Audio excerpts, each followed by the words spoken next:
Morning दोस्तों, मैं आपका प्यारा दोस्त प्रेम नारायण शुक्ला। आज हम लोग जानने जा रहे हैं डोनाल्ड ट्रंप के बारे में। डोनाल्ड ट्रंप इस पर काफ़ी सुर्खियों में हैं। इन्होंने कई केस किए हुए हैं इस टाइम। इन्होंने डब्ल्यू एच ओ को छोड़ दिया है, डब्ल्यू एच ओ को फंडिंग करना छोड़ दिया है और चाइना से आमने सामने शीत युद्ध चल रहा है। उसी क्रम में हम बात करने जा रहे हैं डोनाल्ड जॉन ट्रंप, जो इनका फुल नाम है। ये 9 नवंबर 2016 को संयुक्त राज्य अमेरिका के 45वें राष्ट्रपति बने। वे रिपब्लिकन पार्टी से उम्मीदवार थे। इन्होंने अपनी प्रतिद्वंदी डेमोक्रेटिक पार्टी की उम्मीदवार हिलेरी क्लिंटन को पराजित कर विजयश्री को प्राप्त किया। इनका निवास स्थान ट्रंप टावर और मैनहट्टन है। इनकी कुल संपत्ति 400 करोड़ डॉलर की है। ये एक अमेरिकी रियल इस्टेट कारोबारी, अमेरिकी बिजनेसमैन, टीवी पर्सनालिटी, राजनेता व लेखक हैं। 21 दिसंबर 2019 को उनके खिलाफ अमेरिकी संसद ने सफलतापूर्वक महाभियोग अभियान चलाया। अमेरिका के इतिहास में ऐसा बिल क्लिंटन और एंड्रयू जैक्सन के बाद तीसरी बार हो रहा है। क्लिंटन और एंड्रयू जैक्सन दोनों को ही इसके बाद पद से हटाया गया। अब इनकी राजनीतिक पार्टी रिपब्लिकन है और इनका जन्म 14 जून 1946 को न्यूयॉर्क, संयुक्त राज्य अमेरिका में हुआ था। जो इस 73 वर्ष की आयु में है। इनके जो लाइफ पार्टनर है, इनकी बीवी है इवाना है, मार्ला है और मेलेनिया है। और संतान इनकी 11 बेटे और 6 बेटी हैं। आवास व्हाइट हाउस और विद्या अर्जन इन्होंने कहाँ से किया है? Wharton school, university of Pennsylvania, USA से किया है। इनका धर्म प्रेस्बिटेरियन है। अब इन्होंने शिक्षा कहाँ से प्राप्त की? इन्होंने Wharton school, university of Pennsylvania से शिक्षा प्राप्त की। शुरुआती दिनों में इन्होंने 2 साल के लिए ब्रंक्स में इन्होंने फोर्नवे धर्म विश्वविद्यालय में भाग लिया। बाद में उन्होंने फिलाडेल्फिया में पेंसिल्वेनिया विश्वविद्यालय के व्हाइटन स्कूल, जो समय पर संयुक्त राज्य अमेरिका की शिक्षा में कुछ रियल इस्टेट अध्ययन विभागों से एक की पेशकश करते थे। वहाँ हालांकि वह परिवार की कंपनी एलिजाबेथ ट्रंप और बेटा उसकी दादी के लिए नामित काम किया गया और उन्होंने अर्थशास्त्र में स्नातक की डिग्री उपाधि धारण की। अब इनका जानते हैं निजी जीवन के बारे में। जैसा कि हम लोग सभी लोग जान ही गए हैं कि इनका जन्म 14 जून 1946 में को क्वींस, न्यूयॉर्क सिटी में हुआ था। ये माता पिता का नाम मैरियन एनी और फ्रेड ट्रंप था। इन्होंने प्रेस्बिटेरियन ईसाई धर्म को मानते थे। ट्रंप ने अर्थशास्त्र में डिग्री धारण की। इन्होंने 3 शादियाँ की। शादी इवाना से की, जो पूर्व ओलंपिक खिलाड़ी थी। 1970 में इन्होंने हुई यह शादी 1991 तक चली। इसके बाद 1993 में मार्ला को जीवन साथी बनाकर 1999 तलाक ले लिया। इसके बाद 2015 में मेलानिया से शादी की। पहली पत्नी इवाना से डोनाल्ड ट्रंप जूनियर और इवाका ट्रंप, एरिक ट्रंप, दूसरी पत्नी मार्ला से टिफनी ट्रंप और तीसरी पत्नी मेलानिया से विलियम ट्रंप नाम बच्चे हुए। फोर्डम विश्वविद्यालय और पेंसिल्वेनिया विश्वविद्यालय के Wharton school of finance and commerce से इन्होंने पढ़ाई की। कॉलेज के समय से ही पिता की कंपनी में इन्होंने काम की शुरुआत की। 2001 से 8 तक इन्होंने डेमोक्रेटिक पार्टी में, 2009 से रिपब्लिकन पार्टी में रहकर राजनीतिक गतिविधियों में रहे। वर्ष 2016 रिपब्लिकन पार्टी से ही राष्ट्रपति के पद पर निर्वाचन में 9 नवंबर 2016 को विजयश्री प्राप्त की। 20 जनवरी 2017 को संयुक्त राज्य अमेरिका के 45वें राष्ट्रपति के रूप में ट्रंप का उद्घाटन किया गया। कार्यालय में अपने पहले हफ्ते के दौरान उन्होंने 6 कार्यकारी आदेशों पर हस्ताक्षर किए।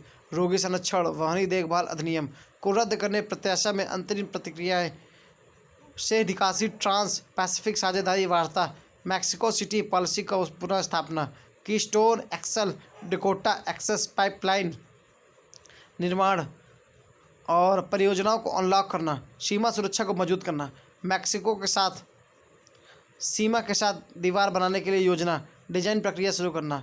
और 31 जनवरी को ट्रंप ने 2016 में अपनी मृत्यु तक न्यायमूर्ति एंटोनिन स्कूलियो द्वारा आयोजित सुप्रीम कोर्ट पर सीट भरने के लिए अपील कोर्ट के न्यायाधीश नील गोर्स को नामित किया। ट्रंप की प्रस्तावित आव्रजन नीति अभियान के दौरान कड़वी विवादास्पद बहस का विषय थी। उन्होंने अवैध अप्रवासियों को बाहर रखने के लिए मैक्सिको संघराज्य सीमा पर एक और अधिक महत्वपूर्ण दीवार बनाने का वादा किया और वचन दिया कि मैक्सिको इसके लिए भुगतान करेगा।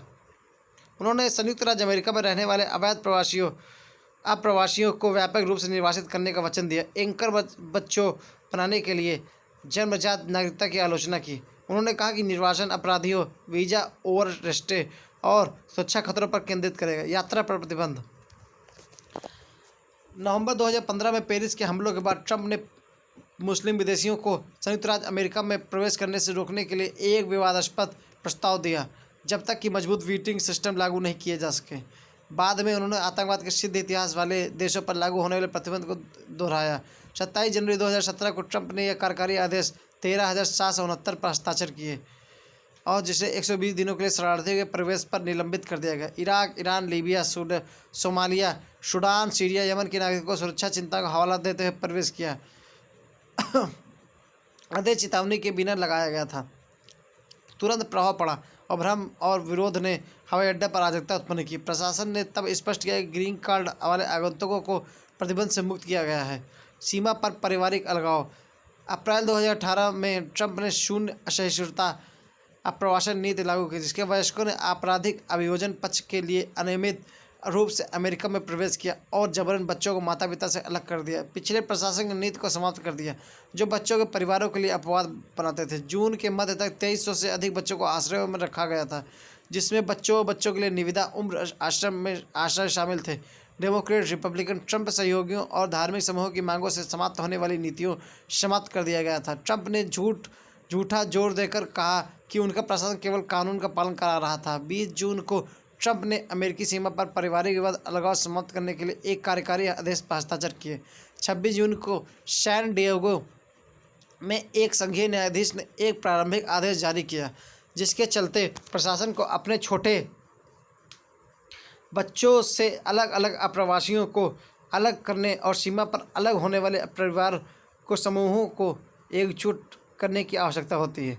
अब इसमें जो जांच हो रही है, अमेरिकी पॉर्न फिल्म अभिनेत्री स्टॉर्मी डैनियल्स ने आरोप लगाया कि 2006 में उन्होंने ट्रंप के साथ संबंध था, जो ट्रंप ने इनकार कर दिया। जनवरी 2018 में यह बताया गया था कि 2007 में राष्ट्रपति चुनाव के ठीक पहले डेनियल को गैर प्रैक्टिकल समझौते के हिस्से के रूप में ट्रंप के वकील ने $1,30,000 का भुगतान किया था। कोहेन ने बाद में कहा कि उसने उसे पैसे का भुगतान किया।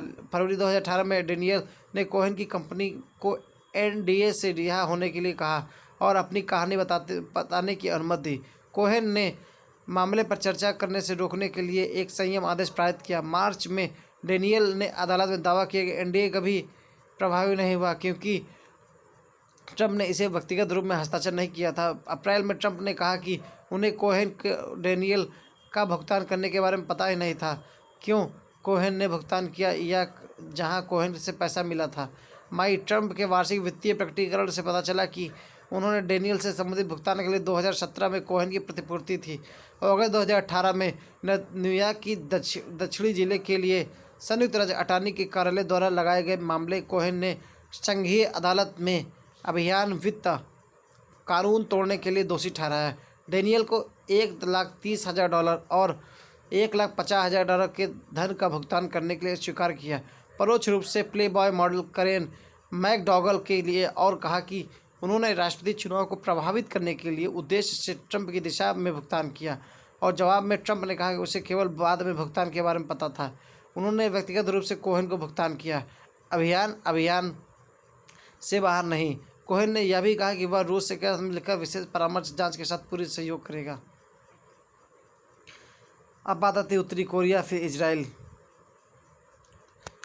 तो उत्तरी कोरिया 12 जून 2018 को प्रारंभिक स्टाफ स्तरीय बैठकों के कई दौर बाद ट्रंप और किम ने सिंगापुर में द्विपक्षीय शिखर सम्मेलन आयोजित किया। संयुक्त घोषणा में दोनों देशों ने कोरियाई प्रायद्वीप पर स्थायी और स्थिर शांति व्यवस्था बनाने के अपने प्रयासों में शामिल होने की प्रतिज्ञा की, जबकि उत्तरी कोरिया ने अप्रैल 2018 के वादे को कोरियाई प्रायद्वीप ने पूर्ण परमाणुकरण की दिशा में काम करने का वादा दिया। इजराइल अभियान के दौरान उन्होंने कहा कि वह इजराइल में अमेरिकी दूतावास को यरूशलेम में अपने वर्तमान स्थान तेल अवीव से स्थानांतरित कर देगा। 22 मई को 2017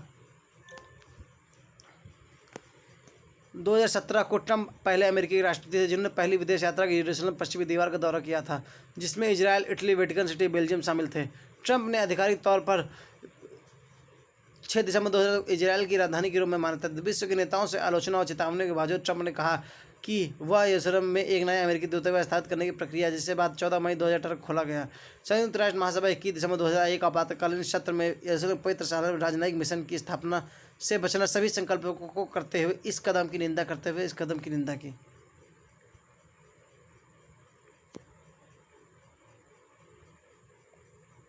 इस प्रकार से यह टॉपिक आपको अच्छा लगा हो तो प्लीज़ चैनल को सब्सक्राइब करें एंड लाइक करें और शेयर करें और इस चैनल से कंटिन्यू अपडेट पाते रहें, जिससे आपका नॉलेज बढ़ता रहे।